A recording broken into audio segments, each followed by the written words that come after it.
a apresentação que eu preparei para vocês é se existe química nos alimentos e como essa temática de pesquisa direciona o desenvolvimento de produtos e processos. Né? Bom, estamos todos num encontro de química e bioquímica de alimentos. Acredito, né, que todos já estejam, ou a grande maioria, convencidos da existência de química nos alimentos. Para aqueles que ainda não estão convencidos, espero conseguir convencê-los durante essa apresentação.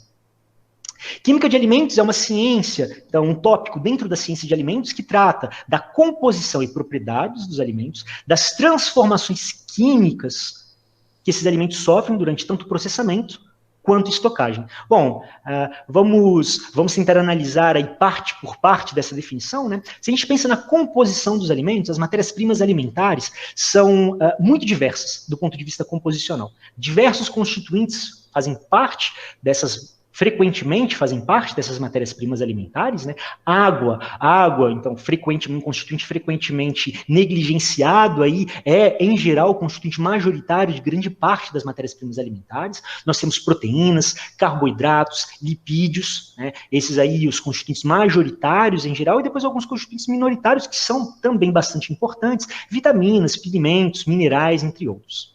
Bom, as propriedades de cada uma dessas moléculas e a interação de cada uma dessas moléculas, bom, entre elas mesmas e com outras moléculas, né, vão influenciar diretamente o que nós podemos fazer com essas matérias-primas alimentares. Por exemplo, se imaginamos matrizes com uma grande quantidade de proteína, né, então comparando leite e os ovos, as características das proteínas presentes em cada uma dessas matérias-primas vai ditar, por exemplo, os processos de pasteurização, então os binômios de pasteurização que vão poder ser aplicados nessas matérias-primas sem alterar drasticamente a estrutura dessas matérias-primas. Depois que a gente pensa lá nas transformações químicas, né, cada um desses constituintes, eles podem sofrer diversas transformações, né, cada uma dessas transformações, cada uma dessas reações físico-químicas, elas acontecem em condições específicas, né, então citei algumas aqui, reação de Maillard, que a gente tem um envolvimento de açúcares redutores e proteínas, transição vítrea, que é muito importante quando a gente pensa aí nos carboidratos, oxidação lipídica, né, então os lipídios, mas oxidação também é muito importante quando a gente pensa na estabilidade de pigmentos e vitaminas nos alimentos, a desnaturação proteica, que pode desencadear uma agregação e alteração de textura, cristalização, né, quando a gente pensa nos carboidratos também, e nos lipídios. Todas essas transformações, elas acontecem em condições reacionais específicas e, notadamente, né, as condições de processamento e estocagem, elas podem funcionar como desencadeadores, né, dessas reações. Então, nós temos uma série de processamentos que são utilizados na indústria de alimentos, né, processamentos térmicos, como, por exemplo, na pasteurização, na secagem por fluidização, processamentos mecânicos, né, então, como no bombeamento, nas técnicas de permeação por membranas. Mas por que nós processamos os alimentos? Bom, a gente pode responder essa pergunta de por que processamos os alimentos de diferentes formas. Então, um dos principais pontos do processamento de alimentos é a segurança alimentar. Né? Então, muitos dos processamentos que nós aplicamos às matérias-primas alimentares é justamente para transformá-las em produtos seguros para o consumidor. Né? Vamos pensar aí na pasteurização que é aplicada usando diferentes binômios em diferentes segmentos para diferentes matérias-primas. Né? Essa pasteurização, um dos grandes objetivos dessa pasteurização é destruir os micro-organismos patogênicos potencialmente causadores de doenças que podem potencialmente estar presentes nessas matérias-primas alimentares. Mas nós aplicamos igualmente esses processamentos pensando em qualidade nutricional. Bom, esses binômios de tratamento térmico, né, em geral, eles são definidos para a gente poder garantir a segurança dos alimentos, mas ao mesmo tempo minimizar todo o dano nutricional causado a essa matéria-prima. Ainda assim, outras formas de processamento, né, quando a gente pensa, por exemplo, em tratamentos térmicos aplicados a grãos, nesses tratamentos nós podemos melhorar as propriedades nutricionais desses alimentos através da destruição, a eliminação de fatores antinutricionais, por exemplo. Um outro ponto importante desse processamento de alimentos é a conservação e a facilidade logística. de distribuição. Bom, essa logística de distribuição, obviamente, né, quando conseguimos estender o período de conservação de uma matéria-prima, nós facilitamos o seu processo de distribuição, mas igualmente nós podemos facilitar o processo de distribuição desses produtos, por exemplo, reduzindo o volume desses produtos, né, então aplicando processos de concentração, de secagem, por exemplo. E aí, né, uma outra resposta de por que processamos os alimentos é desenvolver novos produtos, né? Através do processamento de alimentos, nós conseguimos, então, desenvolver novas texturas, novos produtos, produtos diferentes das matérias-primas originais. Poderíamos responder a essa pergunta ainda de outras formas. Nós, então, né, para essa apresentação, nós vamos nos concentrar aqui, então, na conservação e logística. Bom, vamos pensar no leite como matéria-prima? Né? Se a gente pensa no leite como matéria-prima, se a gente olha o leite cru, ele pode ser conservado, aí, dependendo da qualidade desse leite cru, leite não processado, de 1 a 2 dias, quando mantido em temperatura de refrigeração. Se a gente aplica nesse leite cru um processamento de pasteurização, então um leite pasteurizado, esse leite pasteurizado, ainda, dependendo da qualidade do leite inicial, a gente pode ter uma conservação de 7 a 10 dias, igualmente, em temperatura de refrigeração. Se a gente olha para o leite UHT, então submetido ao tratamento de esterilização UHT, né, esse produto ele pode ser conservado, né, de 3 a 4 meses já à temperatura ambiente. Notem, né, que nós temos, em todos os casos, um produto fluido, pronto para o consumo, né, e em função do processamento aplicado, a gente aumenta muito o período de conservação. Leite UHT aí, que eu tenho certeza tem sido o grande amigo, né, de todos nesse momento de isolamento social. Nós tivemos, inclusive, lá por iniciativa do Inova Leite, uma discussão na semana passada justamente a respeito desse tipo de produto. E ainda, aplicando outros processamentos, a gente pode aumentar a conservação dessa matéria-prima, podendo chegar de 1 a 2 anos à temperatura ambiente, quando a gente transforma esse leite cru em um leite em pó. Bom, se a gente quer falar de química de alimentos, vamos pensar aí nesse leite em pó como nosso exemplo. A gente poderia fazer esse exercício com diversos outros produtos, mas vamos usar o leite em pó, sobretudo, como nosso modelo para esse exercício. Leite é uma matéria-prima fantástica para a gente poder discutir química de alimentos, né? Então, leite é uma matéria-prima fantástica porque nós temos diversos dos constituintes presentes nos alimentos, eles estão presentes igualmente em uma grande proporção no leite. O leite, ele tem, né, comparativamente aí aos demais constituintes sólidos presentes no leite, nós temos uma grande proporção de gordura. Essa gordura do leite que se apresenta como uma emulsão. Nós temos, então, um grande conteúdo proteico, igualmente, e uma distinção dessas proteínas entre micelas de caseína que estão em dispersão coloidal no leite. Quando a gente olha esses dois constituintes, a gordura e as caseínas, a gente já tem uma diferença de tamanho bastante grande na estrutura de cada um desses dois constituintes no leite. A gordura ela se organiza como glóbulos de gordura que podem ter um tamanho variando aí de 1 micrômetro a 10 micrômetros, por exemplo. Já as micelas de caseína são muito menores, com um tamanho aí centrado por volta de 150 nanômetros. Obviamente, né, como temos partículas diferentes, essas partículas vão se comportar também de forma diferente durante o processamento. Não apenas pela natureza química diferente que elas têm, mas também pela sua distribuição de tamanho.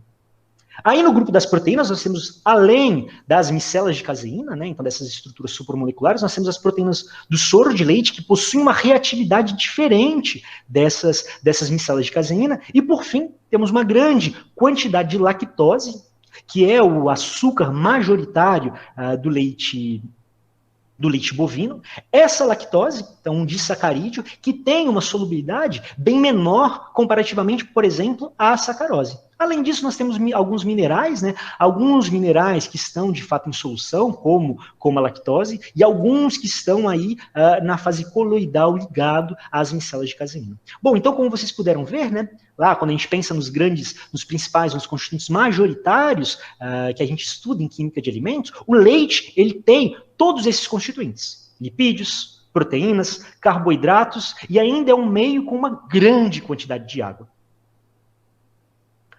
Bom, se a gente está falando de leite em pó, né, então, Para a produção de leite em pó, a gente pode aplicar diversos processamentos, né? Processamento de pode, alguns obrigatoriamente, alguns não necessariamente obrigatoriamente, né? Nós podemos aí construir o nosso processo como for melhor adequado em função dos objetivos que queremos no final. Bom, a pasteurização, né? Então, o leite cru, ele passa pela pasteurização antes de seguir no processo aí para se transformar em um leite em pó. Nós podemos aplicar um processo de concentração via osmose reversa, então, com a utilização de membranas semipermeáveis. Esse produto, ele pode ser direcionado a uma evaporação a vácuo para a gente poder aumentar a concentração desse produto.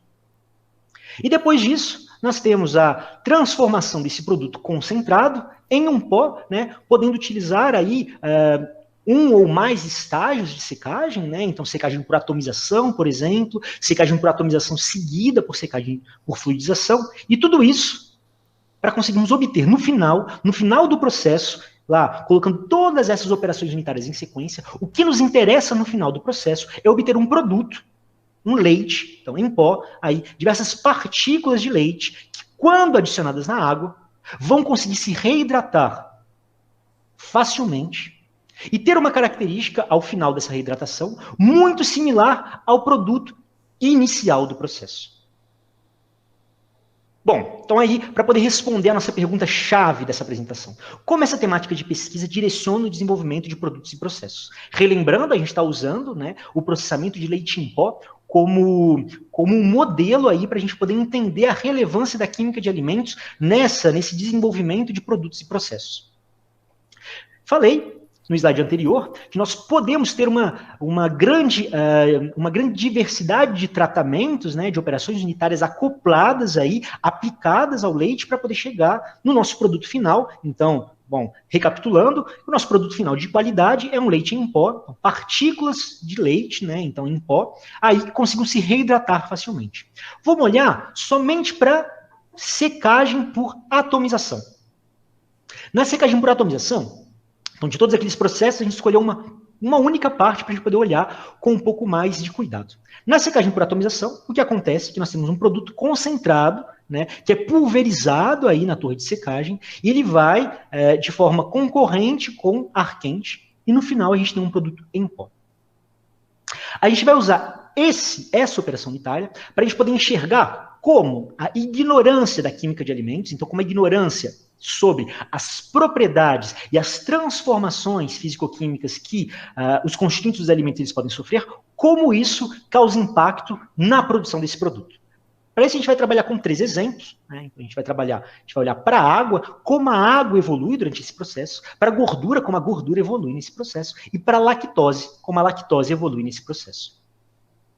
Bom, esse gráfico é talvez um dos gráficos mais importantes de toda a ciência de alimentos. Ele mostra aí, né, diversas reações bioquímicas, microbiológicas e químicas, como a velocidade, como a cinética dessas reações, ela evolui em função da atividade de água. Tenho certeza que todos aí que estão nos escutando já viram esse gráfico um momento ou outro em suas formações.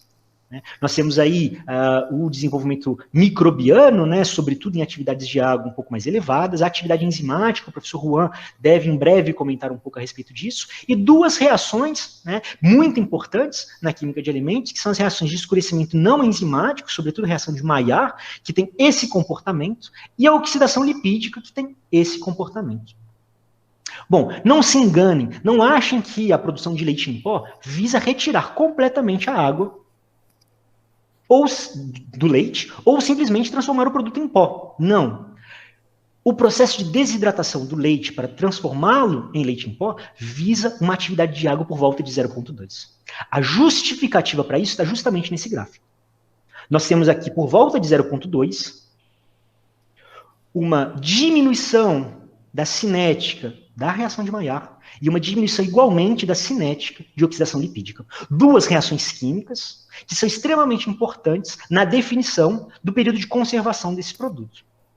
Bom, mas se a gente ignorasse isso e produzisse, por exemplo, um leite em pó com uma atividade de água de 0,4, a gente consegue obter um produto em pó? Sim, a gente consegue obter um produto em pó. Está aqui ó, o produto em pó obtido, né? Isso aqui é um pó. Então, um pó bastante parecido, né, com esse leite em pó aqui de atividade de água de 0,2. Porém, Quando esse leite em pó ele permanece à temperatura ambiente por 1 mês, notem como a coloração dele se modifica. Por 2 meses, por 4 meses. Bom, nós estamos produzindo um produto que deveria ficar estável de 1 a 2 anos, e 1 mês depois ele já está completamente descaracterizado. Isso tudo porque, então, o comportamento ou como a água nesse tipo de produto impacta foi ignorado no processo de produção. Um outro exemplo, vamos pensar aí na gordura, né? No processo de secagem, na nossa torre de secagem, como havia mencionado, nós temos uma aspersão de gotículas desse produto concentrado, que fica, então, envolta em ar quente. Né? Então, vamos aí mostrar a nossa gotícula de produto, né? Então, as nossas moléculas de água, nossas moléculas de proteínas e lactose, e aí nossas moléculas de lipídios. O que acontece, né? Então, que essas gotículas, elas vão, então, durante o processo de secagem, né, obviamente vai ocorrendo uma desidratação, né, então uma transferência de massa da gotícula para o ar, mas o ar que está sendo usado no processo de secagem, ele tem características hidrofóbicas. Características hidrofóbicas, assim como a gordura. Então, há uma afinidade entre os lipídios do leite, sobretudo aqueles lipídios que estão livres, não emulsionados. Essa liberação, né, de lipídios, esses lipídios livres, que podem ser formados, né, por uma desestabilização da emulsão, por exemplo, durante um bombeamento excessivo desse produto. Esses lipídios que vão ter afinidade por esse ar, eles vão, obviamente, então, se distribuir de forma não uniforme na nossa partícula de pó. Há uma maior concentração de lipídios na superfície da partícula do que no interior da partícula, justamente porque utilizamos uma corrente de um material com características hidrofóbicas para poder receber, para poder, então, propiciar a desidratação desse nosso produto. A gente tinha falado, né, então, que para produzir um leite em pó com qualidade, a gente precisaria, então, ter uma reidratação facilitada desse produto, né? Mas e agora? Se tivermos aí nossas partículas com um grande acúmulo de lipídios na superfície, quando esse produto for adicionado na água, nós vamos ter um contato, né, então, muito mais dificultado entre a água e essas nossas partículas do produto, o que vai, então, se traduzir em uma dificuldade de reidratação. Bom, quem já não se confrontou com isso em casa, né? Colocar uma colher de leite em pó na água e perceber que o produto ele forma uma ilha, né? Ele se molha com muita dificuldade. Se vocês notarem na composição de produtos instantâneos, né, a gente usa, né, então existe um ingrediente utilizado nessa formulação que é a lecitina de soja. Essa lecitina de soja, então a lecitina de soja é um produto um pouco complexo, mas majoritariamente composto de fosfolipídios. Esses fosfolipídios têm regiões na molécula com afinidade, então, por constituintes polares, como a água, e com uma afinidade por constituintes apolares, como os lipídios. Então, a utilização dessa lecitina de soja aí na superfície dessas partículas favorece o processo de hidratação. Essa migração da gordura para a superfície das partículas, né, dessa gordura livre, ela é tão importante que mesmo em leite em pó desnatado, onde o teor de gordura é quase negligenciável, os resíduos de gordura que permanecem no produto, eles tendem a se acumular na superfície da partícula. Então, mesmo em leites em pó desnatados, instantâneos, há a utilização de lecitina de soja. Então, aí, um dos constituintes dessa lecitina, né, um fosfolipídio, nós temos uma porção da molécula, aí, como eu havia mencionado, com afinidade por compostos apolares, e uma outra região carregada que tem afinidade por constituintes polares. E o último dos nossos exemplos, para tentar convencê-los da importância, né, de entendermos a química de alimentos e aplicarmos a química de alimentos no processamento de alimentos, é o caso da lactose. Bom, se a gente for imaginar uma solução de lactose, como eu havia mencionado lá no início, a lactose ela é muito menos solúvel do que a sacarose, por exemplo. Se a gente retira progressivamente a água, né, dessa solução de lactose, o que acontece é que as moléculas de lactose elas vão percebendo que nós temos uma diminuição da quantidade de água para solvatá-las e elas começam a entrar em um processo de cristalização. Esse processo de cristalização é um processo cinético, então ele depende do tempo, né? Então, tempo de encontro, formação de núcleos e crescimento desses cristais. Quando a gente tem uma retirada progressiva de água do nosso produto, a gente consegue obter aí esses cristais.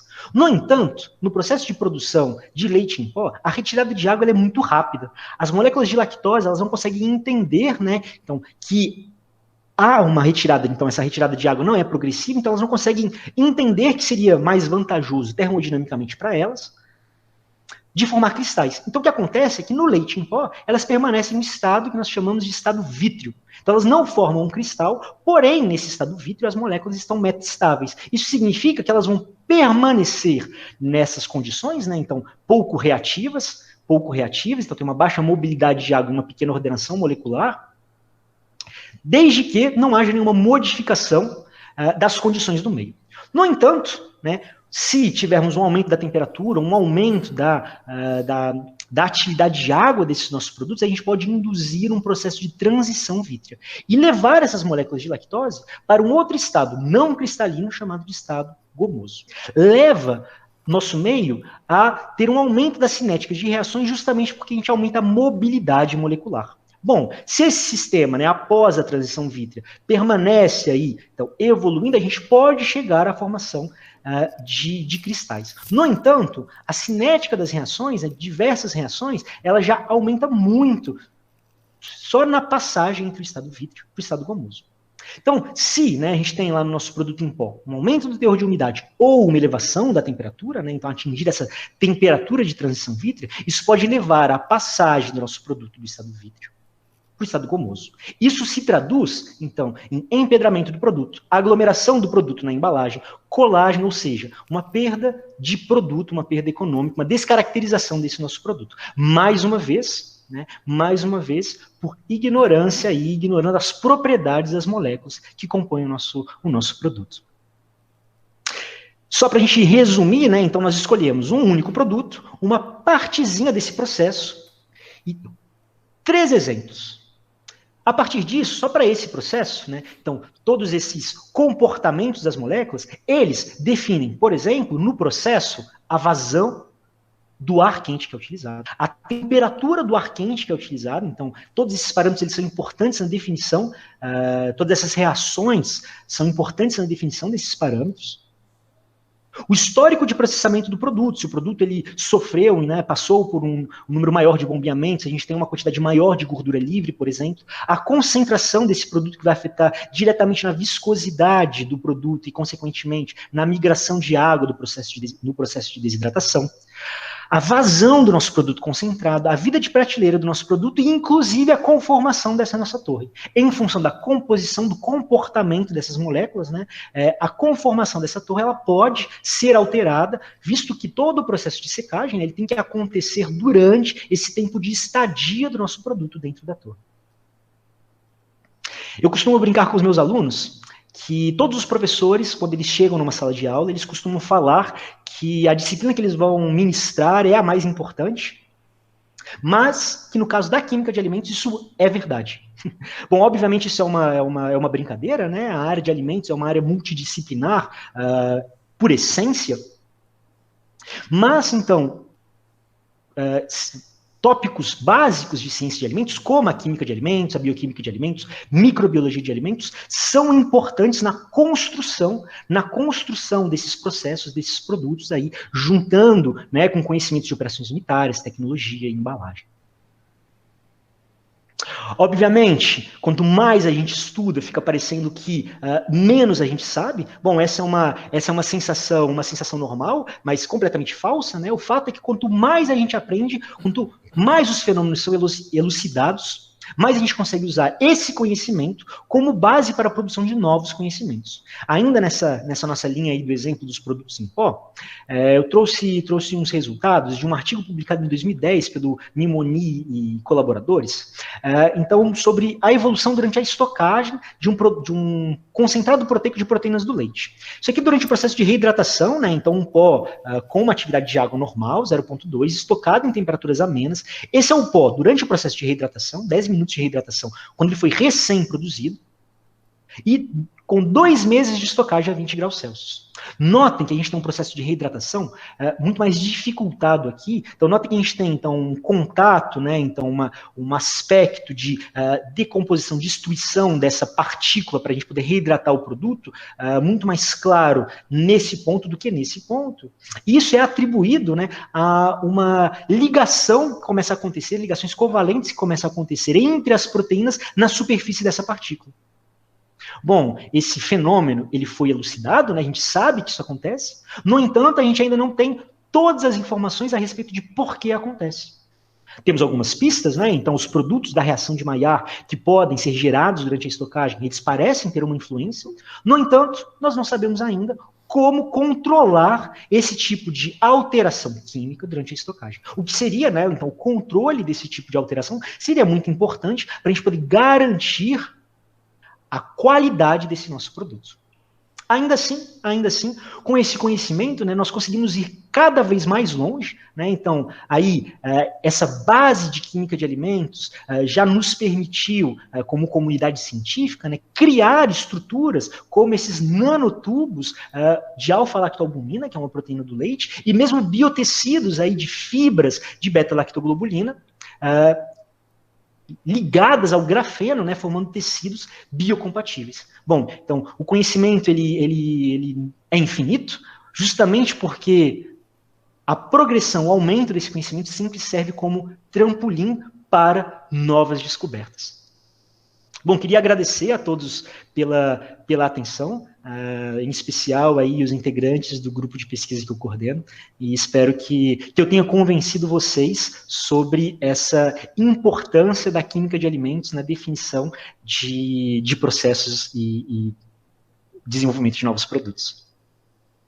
Agora queria abrir aí a palavra para os colegas que tiverem algum tipo de colocação aí alguma colocação aí para as perguntas? Alguma colocação?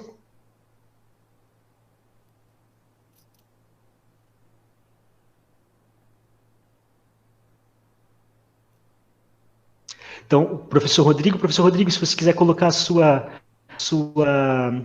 sua pergunta e habilitar a câmera e o microfone.